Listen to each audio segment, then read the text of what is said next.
It didn't take long for Reach to fall. Our enemy was ruthless, efficient, but they weren't nearly fast enough. For you had already passed the torch, and because of you, we found Halo, unlocked its secrets, shattered our enemy's resolve. Our victory, your victory, was so close, I wish you could have lived to see it. But you belong to Reach. Your body, your armor, all burned and turned to glass. Everything. Except your courage. That you gave to us. And with it, we can rebuild.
Remember, Reach.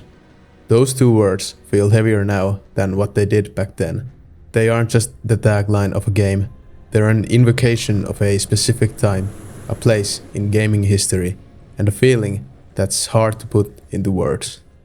For many of us, they call back not just to the story of Noble Dim, but to the entire era of gaming. A time when Bungie stood at the center of video game world, and Halo wasn't just a series, it was a cultural phenomenon. Halo Reach was Bungie's last Halo, their final act before they walked away from the universe they had built, leaving it behind in Microsoft's care. And because of that, the game carries a unique weight. It's not just a prequel to Combat Evolved, it's a farewell letter, a love letter really, written by a studio at the peak of its power, but also aware that their time with these characters, this world, and these fans was coming to an end. To understand what Reach meant, you have to go back. By 2010, Bungie had already given us a complete trilogy, a saga that spanned galaxies and emotions. Halo Combat Evolved had burst on the scene in 2001, redefining what console shooters could be.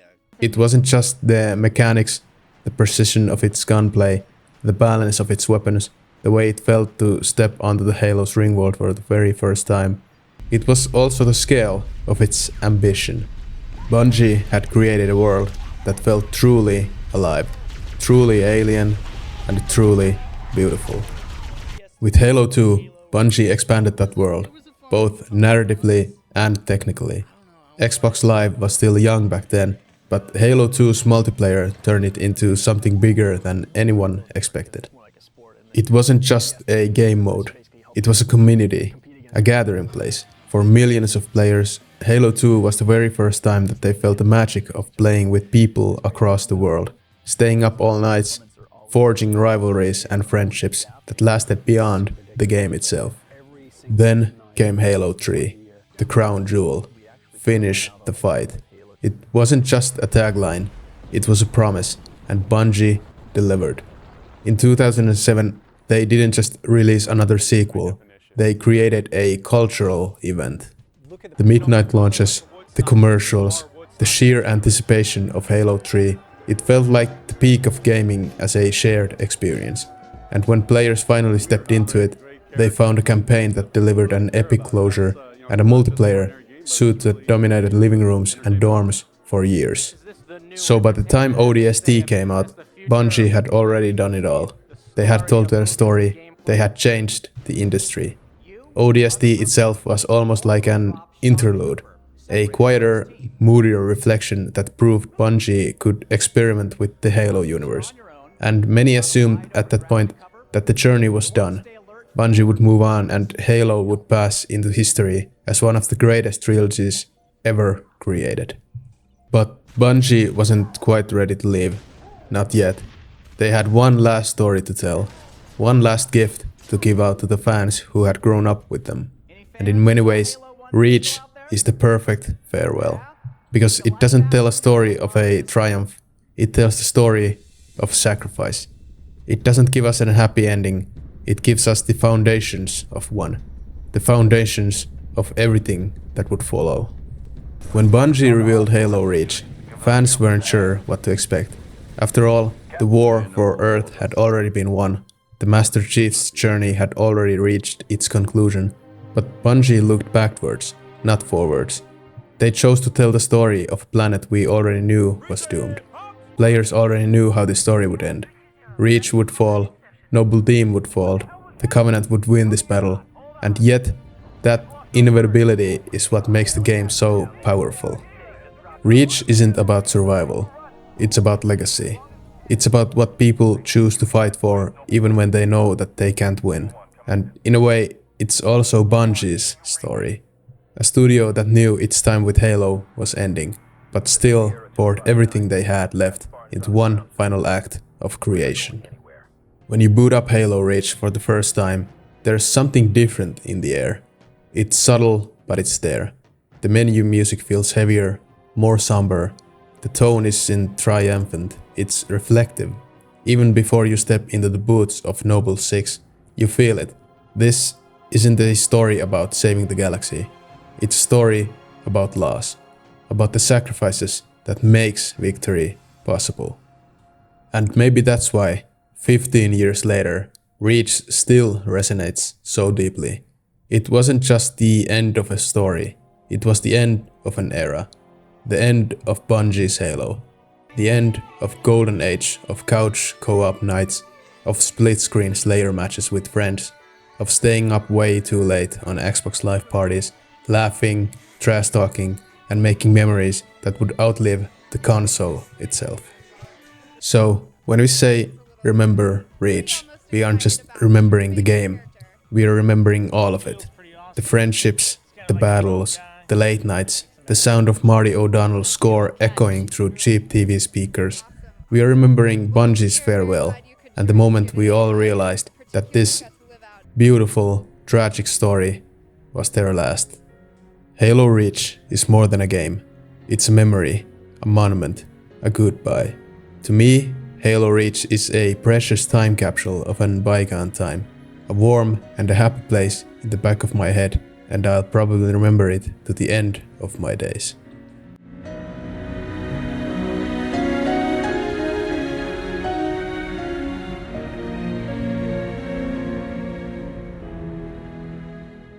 When we talk about Halo Reach, we can't separate it from the time it was born into.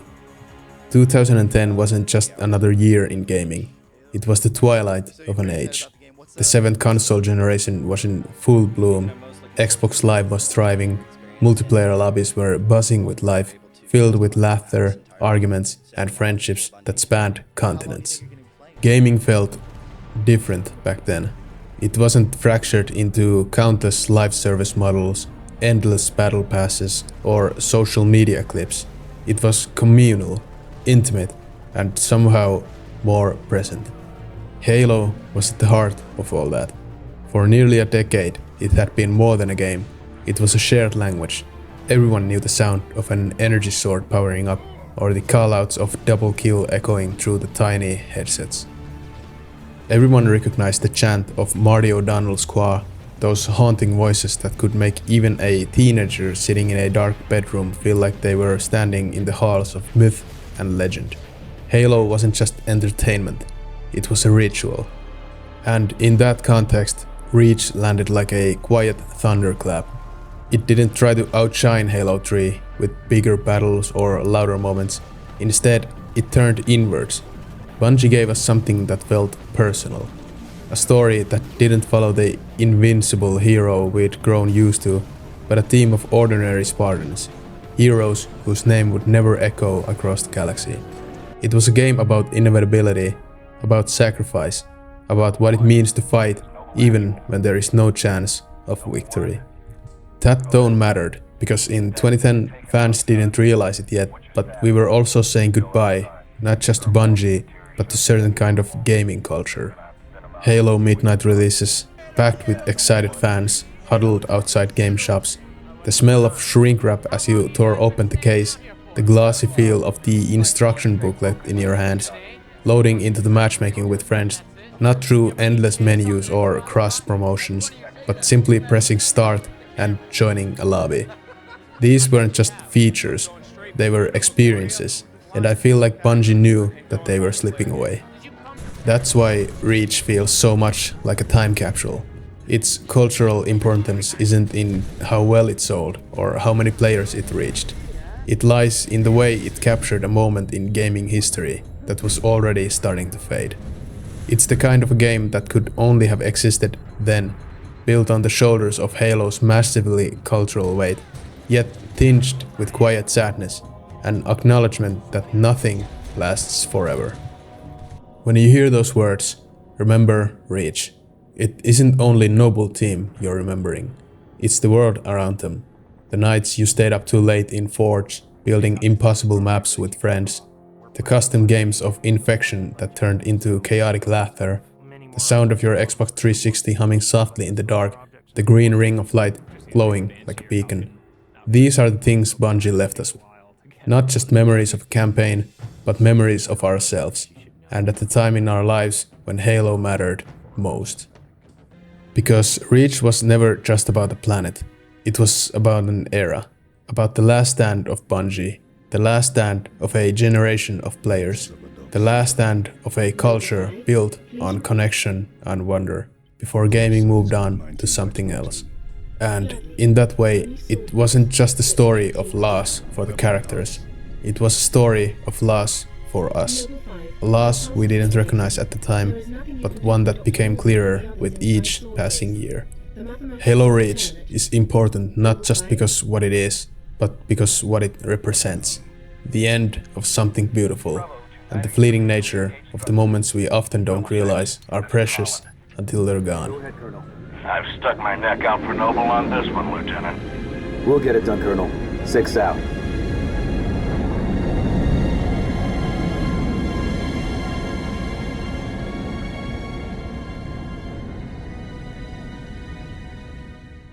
From the very first moment you boot the game, Halo Reach feels different. It isn't the blinding blue skies of Installation 04 or the neon glow of Covenant ships drifting through space. Reach is grounded, heavy, and human. It's a planet that feels lived in, a place that people call home. Its mountains rise like sentinels over quiet farmlands. Its cities stretch skywards with fragile ambition. Its skies, so bright at first, carry a weight that you can't quite name until you realize that everything you're seeing is temporary. Reach is a world on the brink, and Bungie makes sure that you feel that in every step. The landscapes are achingly beautiful, but there's always a shadow over them. The sense that this planet, these people, are already doomed. The player knows the ending before the story even begins.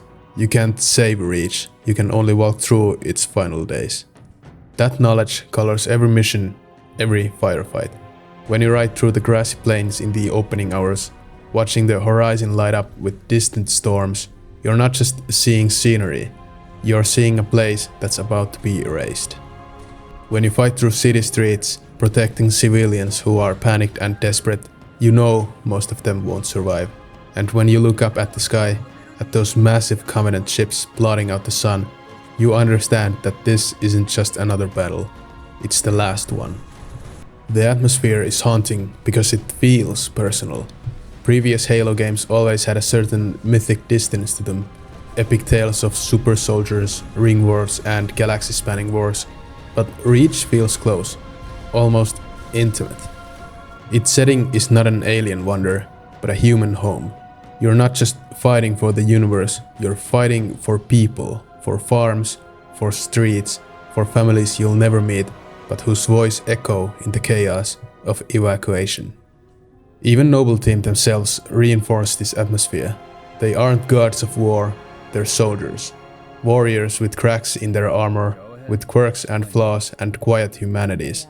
They're the guardians of Reach, but Bungie frames them not as legends, but as protectors desperately trying to hold back the inevitable tide. And in their silence, in their very determination, you can feel the tone of the game itself. Somber, resigned, but unyielding. The sound design makes the setting even more tangible. The wind howling across cliffs, the eerie quiet before a firefight erupts, the distant rumble of a Covenant glassing beams tearing across the surface. Every sound seems designed to remind you the scale of what's being lost, to etch it into your memory. And the most haunting detail, the game begins not with a victory, but with an ending. That shattered helmet in the dirt, the dust rising gently around it, stretching longer than feels comfortable. Bungie shows you the fate of Noble Six before you even meet them. Before the first mission, before the first firefight, the game tells you, this story does not end with survival. It ends here, on Reach, with the world burning in the sky. That is the atmosphere of Halo Reach. Not the triumphant march of a hero destined to save galaxies, but the quiet dread of knowing that no matter how hard you fight, no matter how brave or skilled you are, the darkness will come, and yet you fight anyway. That's what makes Reach's setting unforgettable. It isn't just the backdrop for the story, it is the story. A world so vivid, so painfully alive, that when it finally falls, you feel the loss not just as a player, but as a witness. A witness to the last desperate stand of humanity on a world that was already doomed. And in that atmosphere, in the weight of its skies, the silence of its fields, the fire that will eventually consume it, Bungie created not just a setting, but a memory. A memory we carry with us, long after the Xbox has been powered down, long after Reach has been lost, long after Halo's golden days. Listen, Reach has been good to me. Time has come to return the favor. Don't deny me this.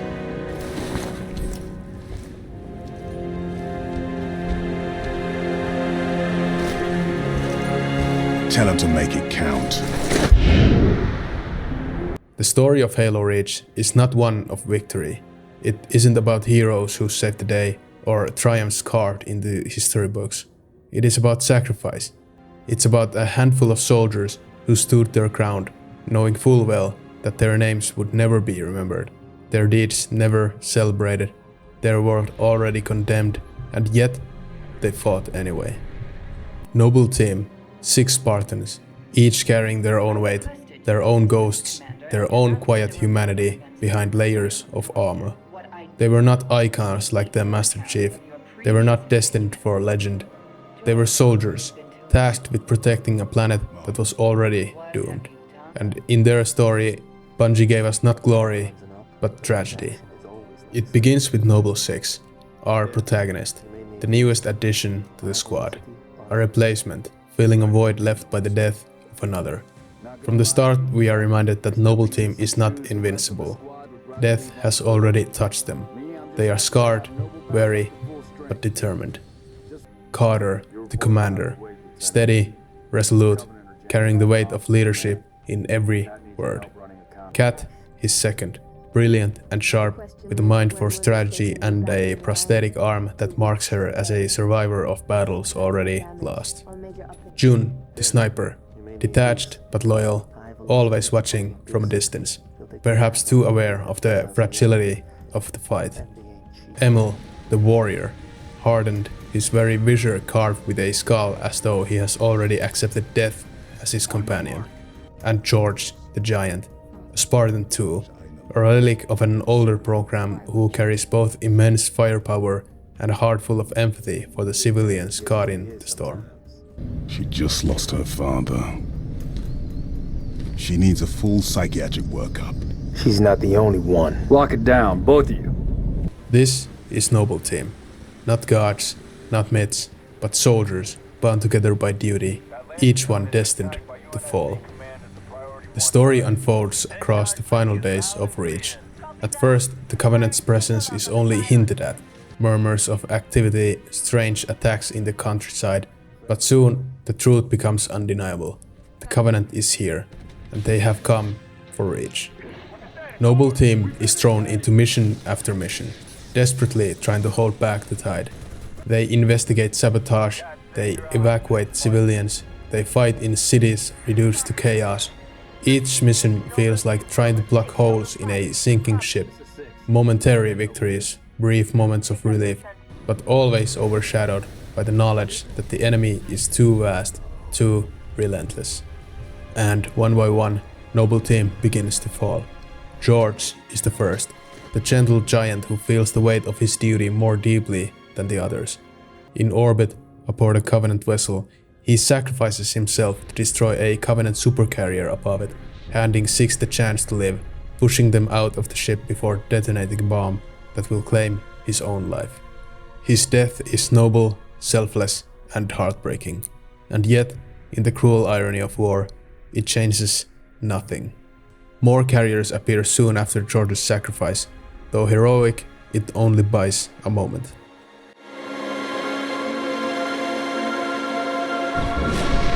Slip space rupture detected. Gamma station control, reading multiple pings below the orbital defense Slip grid. space rupture detected. Yeah, we're picking up anomalies too. Are you reading Slip it? space rupture Multiple detected. Covenant signatures. Slip space Is anyone rupture listening? detected. They're everywhere. Slip space Yeah, rupture fuck detected. the whole damn Covenant, Slip please. space rupture detected. Then comes Kat. Sharp, unyielding Kat, who always had a plan, always thought 3 steps ahead. In the chaos of a retreating city, she is killed not by some grand battle, but by a single sudden shot, a needle rifle to the head. Quick, brutal, final. It's one of the most shocking moments in Halo's history, not because of a spectacle, but because of its cruelty. Death comes without warning, without honor, and just like that, Kat is gone, and the war grinds on. Carter, the leader, the one who held the team together, meets his end not long after. Gravely wounded, unable to continue, he chooses to make his death meaningful. In the shadow of a massive Covenant scarab, Carter crashes his Pelican into the machine, destroying it at the cost of his own life. He dies as he lived, putting his team before himself, carrying the weight so that the others may continue forward. Emil is next, the skull-faced warrior, who seemed to carry death in his shadow, finally meets it head-on, protecting the vital pillar of Autumn, the ship that must escape Reach if humanity is to have any hope. Emil holds the line against waves of Covenant. He fights ferociously, defiant to the end, but even he is brought down, overwhelmed by elites in brutal hand-to-hand combat. His final words filled with rage and pride linger long after his body falls. I'm ready! How about you?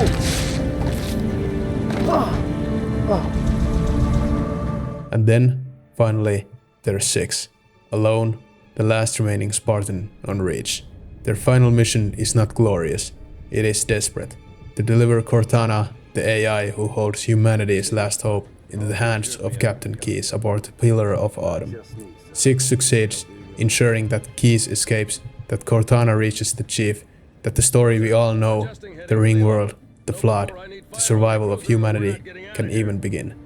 Noble Six is the unsung hand that makes the Halo saga possible. And then their story ends. Not with escape, not with triumph, but inevitability. Six is left behind on Reach, alone, surrounded by Covenant. Their last stand is brutal, hopeless, and beautiful. Wave after wave crashes down, and still 6 fights on, until at last, overwhelmed, they fall.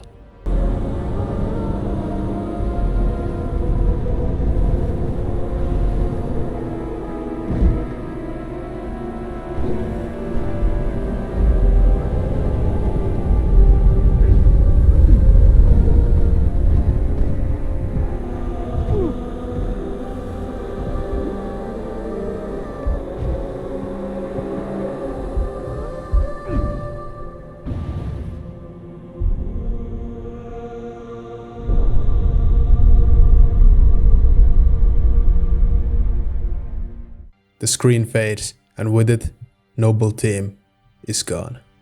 Reach falls, glassed by Covenant ships, its cities reduced to ash, its people slaughtered. All that remains is ruin, and yet, in that ruin, hope survives, carried by a single ship, carrying the single AI, carrying the last chance for humanity, a chance bought with the lives of Noble Team. The story of Halo Reach is not one of victory, but of necessity. Noble Team does not win, they are not remembered, but without them there is no Halo, no Chief, no fight to finish. Their sacrifice is the unseen foundation upon which everything else rests. And that's why it hurts so much, because we know them, we fought beside them, we saw their quiet moments, their weariness, their chokes, their humanity. We watched them all fall, one after another, into silence. Noble Team dies so that the legend can live. And in that, Bungie left us with the most haunting truth of all, that sometimes the greatest heroes are the ones in history that everyone forgets. It's scary, you know that.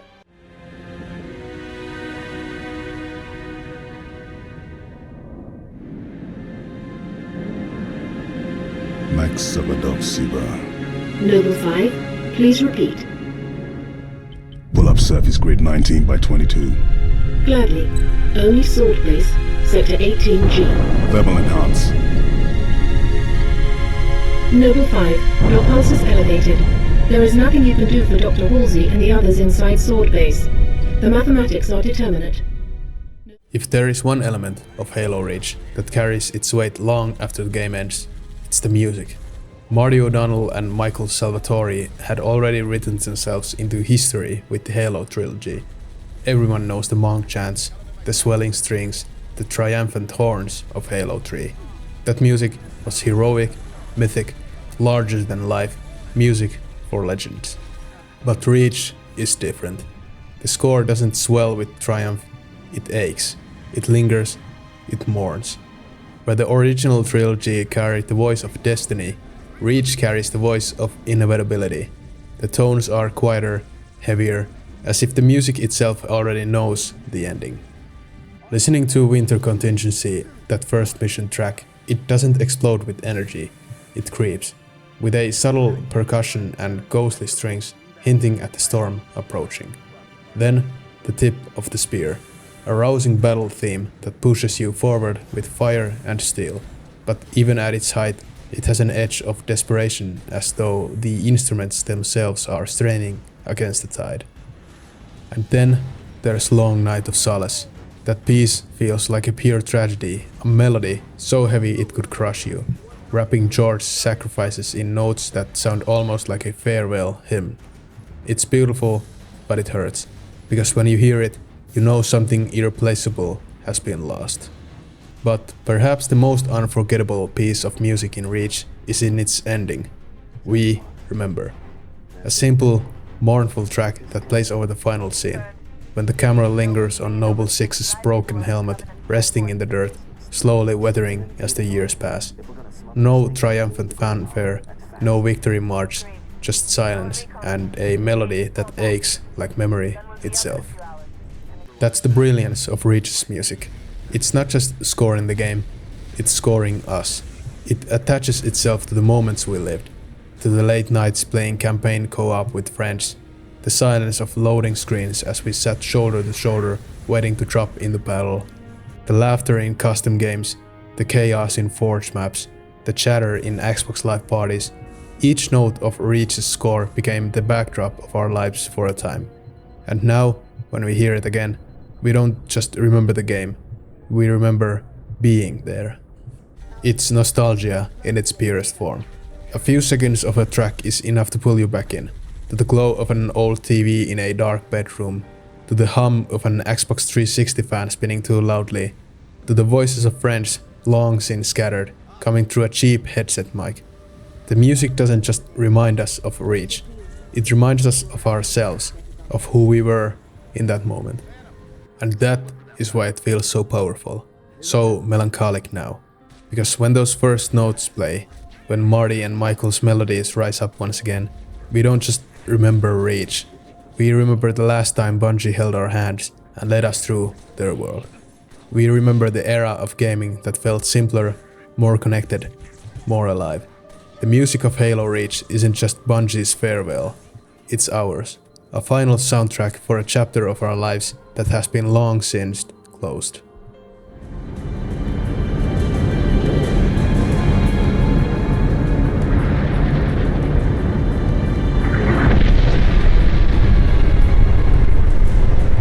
Beautiful, ain't it? Someone should take a picture. Nice work, by the way. I aim to please.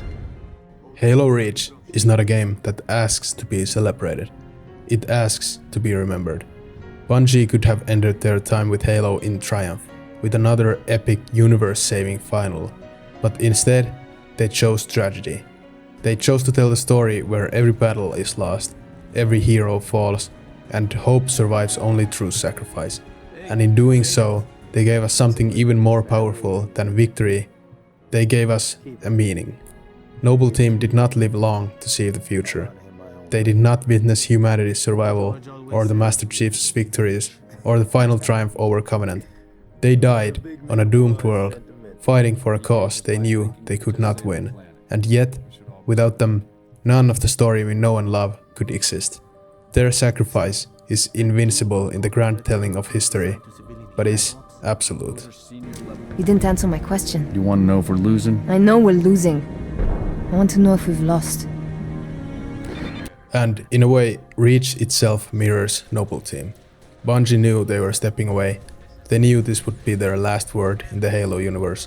They could not continue the journey, but what they left behind ensured that Halo would go on. They passed the torch, and in doing so, they wrote their own legacy, in silence and sacrifice. For us, the players, Reach carries a different kind of weight. It is the sound of a time now gone, the glow of TVs in darkened bedrooms, the laughter of friends on the couch, the hum of Xbox Live parties carrying until morning. It is the smell of shrink wrap at the midnight launch. It is the feel of custom games that dissolved into chaos and laughter. It is the last great Halo we shared before everything changed. So, with that all said, I ask you this. Do you still remember the custom games you played back then? Can you still hear the music in your head as you picture playing through the missions with your friends? Are you able to go back, even just for a moment, to those nights you stayed up far too late, playing Reach deep into the nights? From you, I ask only this. Do you still remember Reach?